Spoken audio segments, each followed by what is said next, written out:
নমস্কার বন্ধুরা, অনেকে মাশরুম বীজ মেচুর হয়েছে কিনা জানে না। আজকে আমি তাদেরকে দেখাচ্ছি। দেখুন, এই যে দুটো বোতল দেখাচ্ছি, এই দুটো পুরো সাদা হয়ে গেছে উপর থেকে নিচ পর্যন্ত, আর উপর দিকে হালকা হালকা একটু লাল কালার চলে আসছে। লাল কালার আসছে মানে আপনি ভাববেন না যে এটা খারাপ হয়ে গেছে, মানে ফুল মেচুর হয়ে গেছে।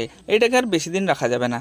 তো এর ভিতর থেকে বীজগুলোকে আমরা বোতল না ভেঙে কিভাবে বার করব, আসুন আমি আপনাদেরকে দেখাচ্ছি। দেখুন, এইখানে একটা সরু পাতলা রড নেওয়া আছে, এর ডগাটা বাঁকিয়ে নেওয়া আছে। ওইটা দিয়ে আমরা হালকা হালকা এর ভিতর থেকে বীজগুলোকে টেনে আনলে বেরিয়ে চলে আসবে। আপনি সাইকেল স্পক দিয়েও বার করতে পারেন, কিংবা এর থেকে আরও সরু তার দিয়েও আপনি বার করতে পারেন। এরকম ধীরে ধীরে একটু সময় লাগবে, কিন্তু বোতলটাও ভাঙবে না, বোতলটা থাকবে ভালো, তার সাথে সাথে বীজটাও আমাদের খারাপ হবে না। আরেকটা জিনিস, অনেকের মনে প্রশ্ন থাকতে পারে, বীজগুলোকে আমরা টুকরো টুকরো করে দিই, এগুলো গুঁড়া গুঁড়া হয়ে যাচ্ছে, এগুলো খারাপ হবে না তো? দেখুন, এইরকম গুঁড়া গুঁড়া হয়ে গেলেও খারাপ হবে না, যদি আপনার বীজটা ভালোভাবে মেচুর হয়ে থাকে। যখন আপনি বীজটা ব্যবহার করবেন, দেখবেন উপর থেকে নিচ পর্যন্ত পুরাটা সাদা হয়ে জমাট বেঁধে গেলে খুব ভালো হয়। যদি অর্ধেকটা জমাট বেঁধে থাকে আর অর্ধেকটা জমাট বাঁধেনি, তাহলে জানবেন বীজটা মেচুর হয়নি।